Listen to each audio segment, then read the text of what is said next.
The winter of 1883 in the Dakota Territory was cold enough to snap iron, but the silence of the snow was about to be broken by a thunderous judgment. A solitary rancher made a choice that defied the brutal laws of the frontier when he pulled a freezing stranger from a snowdrift, offering his only blanket to save a life that history told him to hate. He expected the cold to be his greatest enemy, but as dawn broke, the earth began to shake. He woke to find 500 Apache warriors surrounding his property, their war paint glistening in the morning sun. Stepping out to face an army capable of wiping his existence from the map in seconds, he braced for the end, unaware that his single act of kindness had just altered the fate of the entire territory. The ground beneath the rough-hewn floorboards of the Vance homestead began to tremble before the sun had even fully crested the horizon. Caleb Vance, a man of 45 years, with weather-beaten skin that told the story of every harsh winter he had survived, gripped his coffee mug until his knuckles turned white. It wasn't an earthquake. The rhythmic, thundering vibration was something far more terrifying, a sound that every settler in the Dakota Territory feared more than death itself. It was the sound of war. Caleb set the mug down, the liquid rippling violently inside, and reached for his Winchester Model 1873, leaning against the stone fireplace. He kicked the front door open and stepped onto the wooden porch, his breath pluming in the freezing air. His heart hammered against his ribs like a trapped bird as he looked out past his fence line. There, lining the ridge and surrounding his property in a perfect, suffocating crescent, were 500 Apache warriors. They sat atop their horses like statues carved from granite, their war paint glistening in the pale morning light, lances and rifles held at the ready. Caleb Vance stood alone, a solitary figure against an army capable of wiping his existence from the map in seconds. He raised his rifle, not out of hope, but out of a refusal to die on his knees. If you believe that true courage is defined by what a man does when the odds are impossible, go ahead and hit that like button right now, because what happens next defies every law of the frontier. To understand why death had arrived at Caleb's doorstep with such overwhelming force, we must look back exactly 24 hours to the beginning of the Great Blizzard of 1883. The Dakota Territory was a land that did not forgive mistakes, and this winter was the cruelest in living memory. The temperature had dropped so low that trees were snapping like dry twigs in the forest, the sound echoing like gunshots across the plains. Caleb, a man defined by his stoic pragmatism and fierce resilience, was miles from his cabin, patrolling the north fence line. The wind was a physical weight pushing against him, trying to bury him in the drifts that were already waist-deep. He should have turned back hours ago, but a broken fence meant lost cattle, and lost cattle meant starvation. It was then, through the blinding white curtain of snow, that he saw it, a lump in the drift. It wasn't a calf or a stray deer, it was a human shape. Caleb dismounted, his boots crunching heavily into the crust, and waded toward the figure. He brushed the snow away and froze. The man buried there was not a fellow rancher or a lost traveler from the east. He was an Apache. Long silver hair, braided with leather, framed a face mapped with the deep wrinkles of 78 years of hardship. This was Elder Chayton. Even in this state, frail and moments from death, the man possessed a commanding presence. But to a rancher in 1883, this man was the enemy. The historical tensions between the settlers and the tribes were written in blood, and aiding an Apache was considered by many to be an act of treason. Caleb looked down at the freezing man, his hand hovering over his knife. He could walk away. The snow would cover the body in an hour. No one would ever know. But Caleb Vance was not a man who could leave a soul to die, regardless of the flag they fought under. What would you have done in this situation?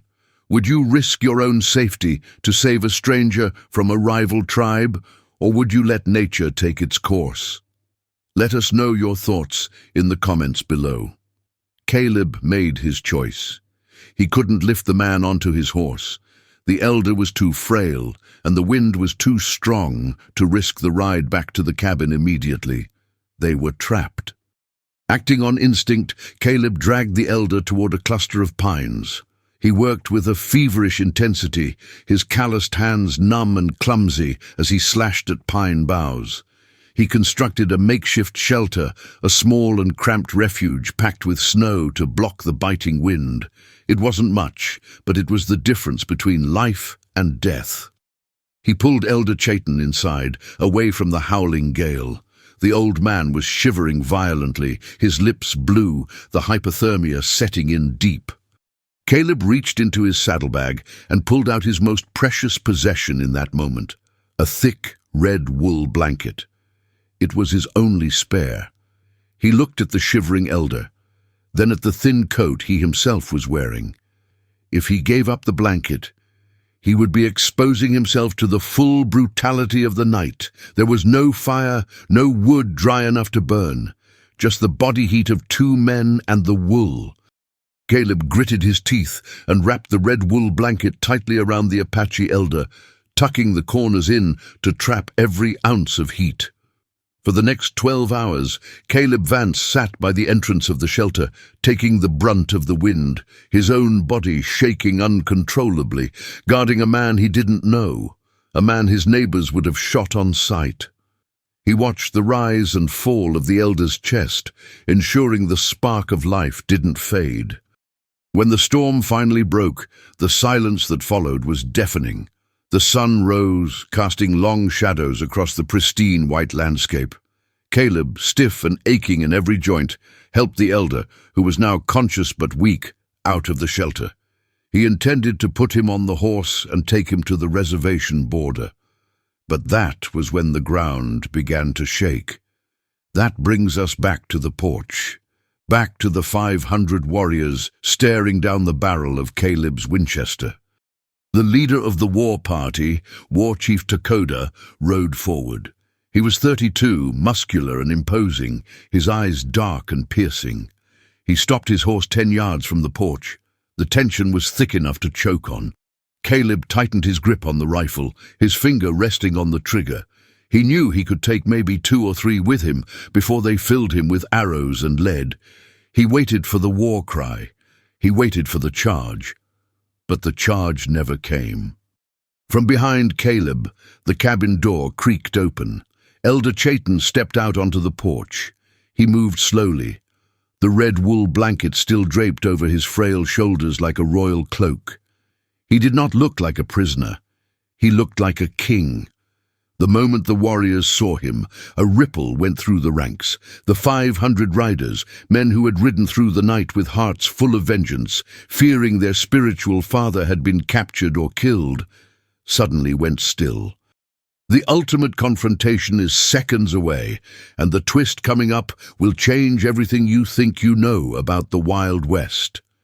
Hit that subscribe button so you don't miss more incredible stories of history and humanity. Elder Chayton raised a trembling hand, displaying the eagle feather talisman tied to his wrist. He spoke a single phrase in his native tongue, his voice raspy but carrying the weight of absolute authority. War Chief Takoda looked from the elder to the rancher. He saw the red blanket. He saw the exhaustion in Caleb's eyes. He saw the Winchester held not in aggression, but in defense. Takoda understood. The rancher hadn't kidnapped the shaman. He had saved him. Slowly, deliberately, War Chief Takoda lowered his lance. He signaled to his men. In a movement of breathtaking discipline, 500 warriors lowered their weapons in unison. The sound of shifting wood and leather replaced the anticipation of violence. Takoda looked Caleb Vance in the eye. There was no smile, but there was a deep, profound nod of respect, a warrior acknowledging a warrior. Elder Chayton turned to Caleb. He reached out and touched the rancher's shoulder, a silent transfer of gratitude that transcended language and culture. Then the elder walked down the steps and mounted the spare horse brought by the chief. As they turned to leave, Takoda raised his hand one last time, a salute to the enemy who had become a savior. The army turned and rode away, the thunder of their hooves fading into the vastness of the Dakota plains, leaving Caleb Vance standing alone on his porch, the red wool blanket now gone, but his life and his homestead intact. In a land defined by bloodshed, a single act of mercy had created an alliance stronger than steel. If this story of unexpected honor moved you, don't forget to like, subscribe, and share this video with someone who needs to be reminded that kindness is the bravest act of all. Check out the video on the screen now for another incredible true story from the frontier. The wind howled across the Dakota Territory like a living thing, a banshee screaming through the skeletal branches of the cottonwoods. It was a cold that did not just touch the skin, but invaded the marrow, turning breath into ice crystals before it even left the lungs. Caleb pulled his buffalo coat tighter around his neck, but the gale found every seam, every gap, biting with the ferocity of a wolf. He was miles from the warmth of his cabin, patrolling the north fence line where the drifts had piled high enough to bury a horse standing. The blizzard of 1883 was not merely a weather event. It was a judgment, a white curtain drawn across the world to extinguish any spark of life foolish enough to be caught in the open. Visibility was reduced to less than 5 feet. Caleb moved by memory and instinct, his boots crunching through the crust of ice that had formed over the powder. He should have turned back hours ago. His fingers were numb inside his leather gloves, and his eyelashes were heavy with frost. But something in the unnatural shape of a snowdrift near the boundary line caught his attention. It was not the jagged outline of a fallen branch or the smooth curve of a boulder. It was too organic, a disruption in the pristine white landscape that triggered an alarm in his gut. He trudged forward, fighting the wind that threatened to knock him flat with every step. He reached the mound and fell to his knees, digging frantically with stiff hands. The snow gave way to reveal the rough texture of buckskin.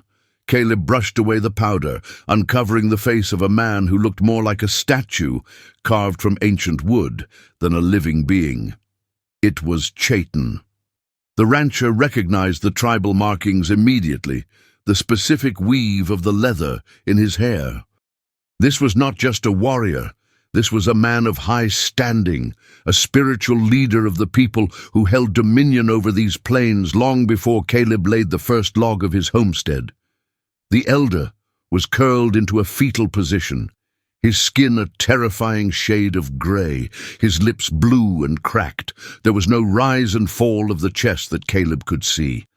For a heartbeat, the history of the territory flashed through Caleb's mind. The raids, the skirmishes, the uneasy silence that hung between the settlers and the tribes like smoke. To save this man was to invite complication, perhaps even danger. If the tribe found Caleb with their shaman, they might assume he was the cause of the elder's condition, rather than the savior. But as Caleb placed a hand on Chayton's neck, he felt the faintest thrum of a pulse. It was weak, a flickering candle in a hurricane, but it was there. The pragmatism that had kept Caleb alive for years kicked in, overriding fear and prejudice. He could not leave a man to die in the snow, enemy or not. Lifting the elder was a struggle. Chayton was frail, mere skin and bones, but the deep snow made every movement a Herculean effort. Caleb tried to hoist him onto his shoulders, but the wind slammed into them, nearly sending both men tumbling into a ravine. The cabin was too far. They would never make it back before the core of the storm swallowed them whole. Caleb looked around, his eyes stinging, scanning the desolate landscape for any natural cover. There was nothing but the exposed fence line and a cluster of stunted pines, 50 yards downwind. That would have to do. Dragging the unconscious man through the drifts, Caleb reached the trees. He worked with a manic desperation, hacking at the lower branches with his hunting knife. He wove the pine boughs together, jamming them into the snow to create a low, curved wall against the prevailing wind. He packed snow against the branches, using the blizzard's own weapon as insulation. It was a crude, cramped shelter, barely large enough for 2 men, but as he crawled inside, dragging Chaitin with him, the screaming of the wind muffled to a dull roar. The temperature inside was still lethal, but it was no longer an immediate death sentence. Inside the gloom of the makeshift shelter, the reality of their situation set in. Chaitin was not shivering. That was a bad sign. His body had passed the point of fighting the cold and was shutting down. Caleb stripped off his own outer gloves and rubbed the elder's hands, trying to generate friction, trying to coax the blood back into the extremities. It was not enough. The cold was a predator that had already sunk its teeth too deep. Caleb looked at the red wool blanket strapped to his pack, his only spare, a thick, heavy weave that he had carried for emergencies. It was his insurance policy against freezing to death. He looked at Chaitin, whose breathing was becoming shallow and ragged. If Caleb kept the blanket, he would survive the night comfortably. If he gave it up, he would be subjecting himself to hours of torture, risking frostbite or worse. The rancher gritted his teeth. He unrolled the blanket, the red wool vibrant against the gloom of the snow cave. With gentle, deliberate movements, he wrapped the elder in the fabric, tucking the edges underneath the frail body to trap whatever heat remained. He pulled the buckskin collar up around Chaitin's neck, ensuring the old man was completely cocooned. For himself, Caleb had only his coat. He pulled his knees to his chest, huddling in the corner of the shelter, placing his back against the windward side to block the drafts. The hours that followed were an agony of time. The sun went down, and the temperature plummeted further. The darkness was absolute. Caleb fought the urge to sleep, knowing that to sleep was to die. He focused on the rhythm of Chaitin's breathing, which had grown slightly stronger, a rhythmic rasp that told him the blanket was doing its work. The rancher's body began to shake violently, his muscles seizing in an attempt to generate heat. He hallucinated in the dark, seeing flashes of fire, hearing voices that weren't there. He thought of his warm hearth, of the coffee pot sitting on the stove, of the life he had built in this harsh land. Every instinct screamed at him to take the blanket back, to reclaim his warmth, but he remained still. He watched over the elder like a sentinel, a silent guardian in the abyss of winter. There was a strange peace in the suffering, a stripping away of titles and territories, until there were only 2 human souls clinging to existence in the void. Sometime deep in the night, Chaitin stirred. The elder's eyes opened, dark and lucid despite his condition. He did not speak, he did not panic. He simply looked at Caleb, then at the red blanket wrapped around him, and then back to the shivering rancher. In that look, there was a comprehension that spanned generations.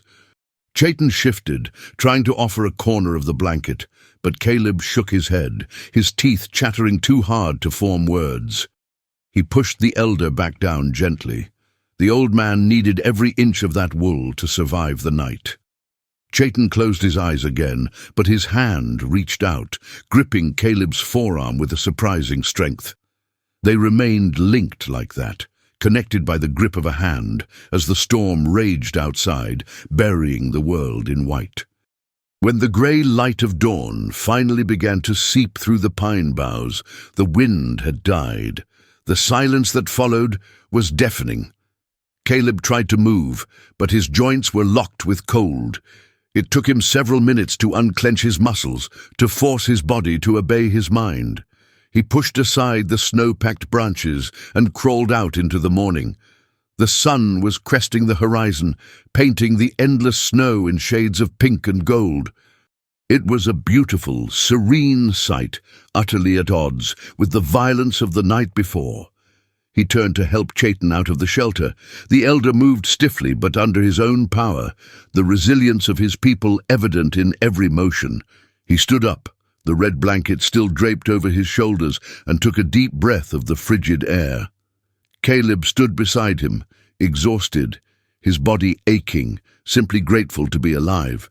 He checked his rifle, instinctively clearing the mechanism of frost. Then he felt it. It started as a vibration in the soles of his boots, a subtle trembling of the earth that shook the snow from the pine needles. Caleb frowned, looking towards the ridgeline. The vibration grew into a rumble, a low-frequency thunder that seemed to rise from the ground itself. It wasn't the wind, it wasn't an earthquake. It was the sound of hooves, thousands of them. Caleb scrambled up the small incline to get a better view, his heart hammering against his ribs.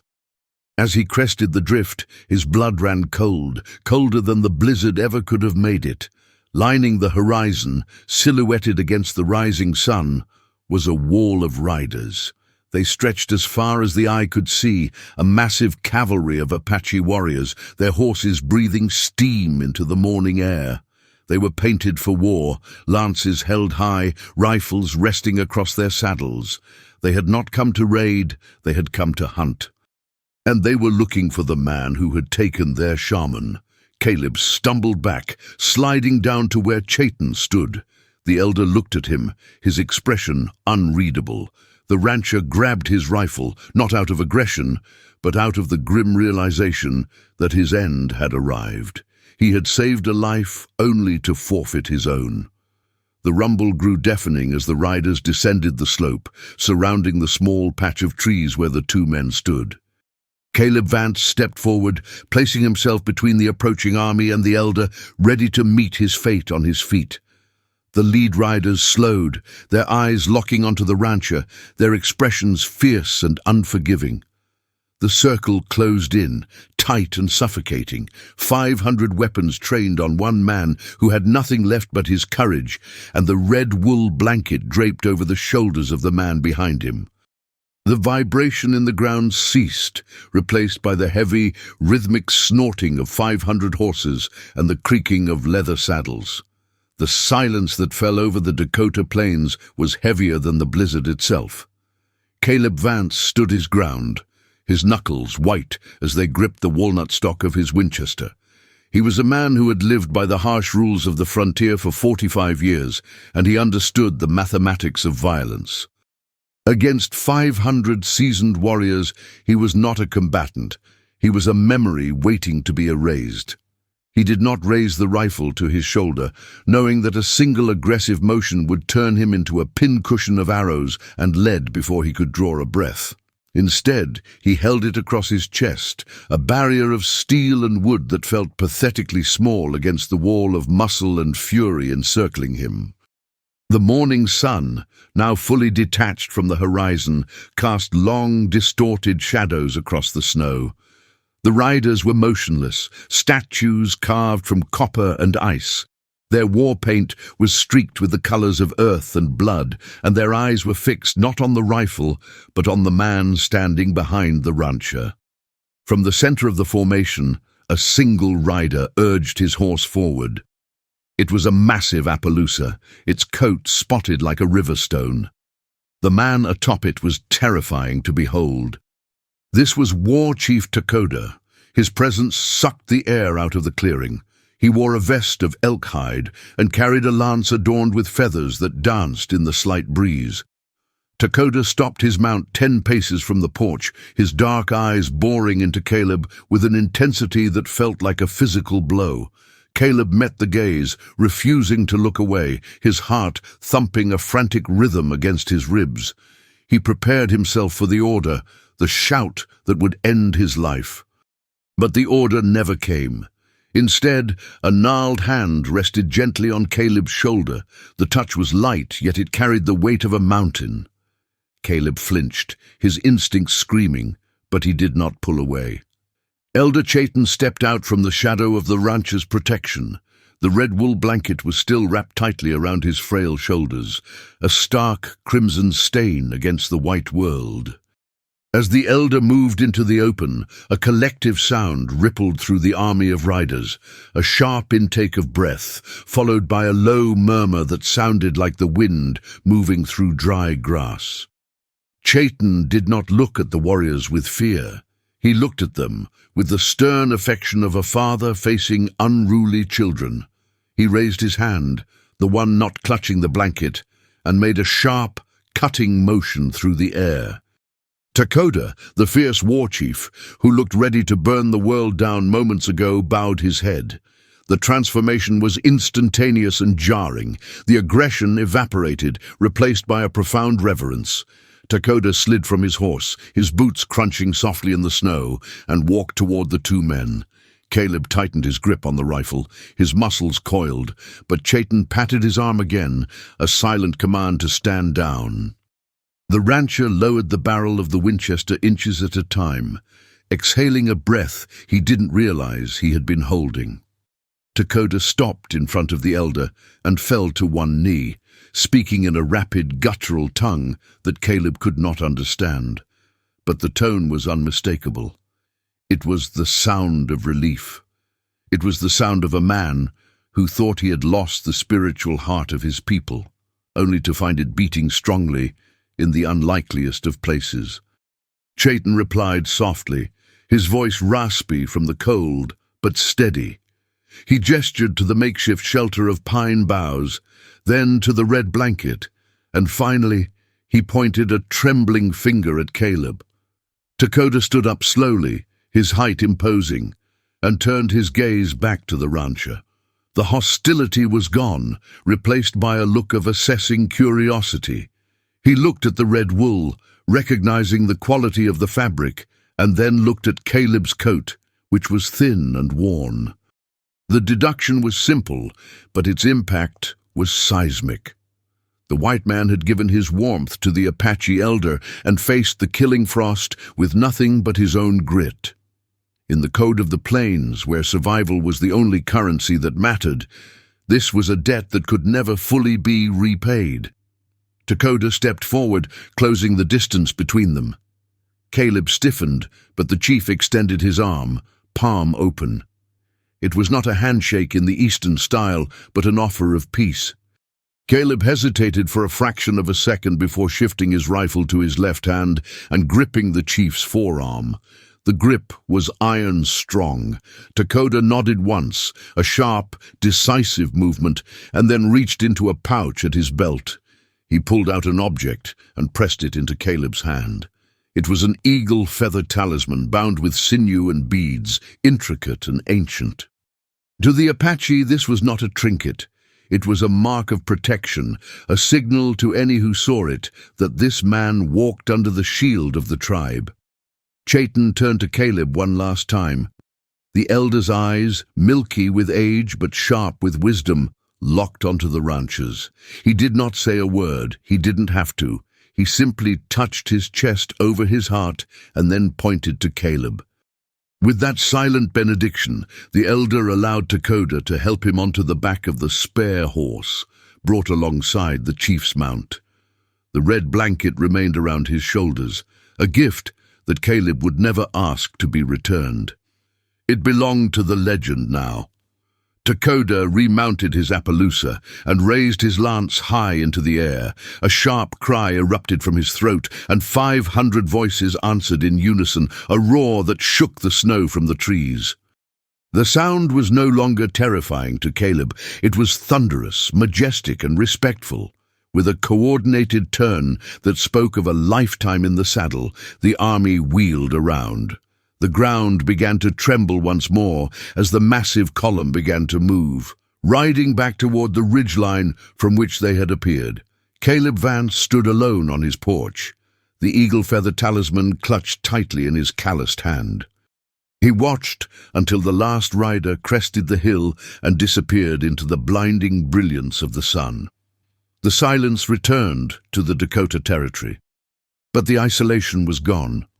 The wind still bit at his exposed skin, and the work of the ranch still waited to be done, but the world had shifted on its axis. He looked down at the tracks in the snow, the prints of 500 horses and the drag marks of the pine boughs he had cut to save a stranger. He realized then that the blizzard had taken his fence line and nearly taken his life, but it had given him something far more durable. In a land defined by bloodshed and borders, a single act of mercy had forged a fortress that no army would ever breach. Caleb leaned his rifle against the log wall, the metal cold against the wood, and watched the horizon for a long time, the red wool blanket vivid in his memory, burning like a fire that would never go out. The winter would continue, brutal and unforgiving, but Caleb Vance knew he would never truly be cold again. If this incredible act of kindness warmed your heart, hit the like button and subscribe to Ride Along for more inspiring stories.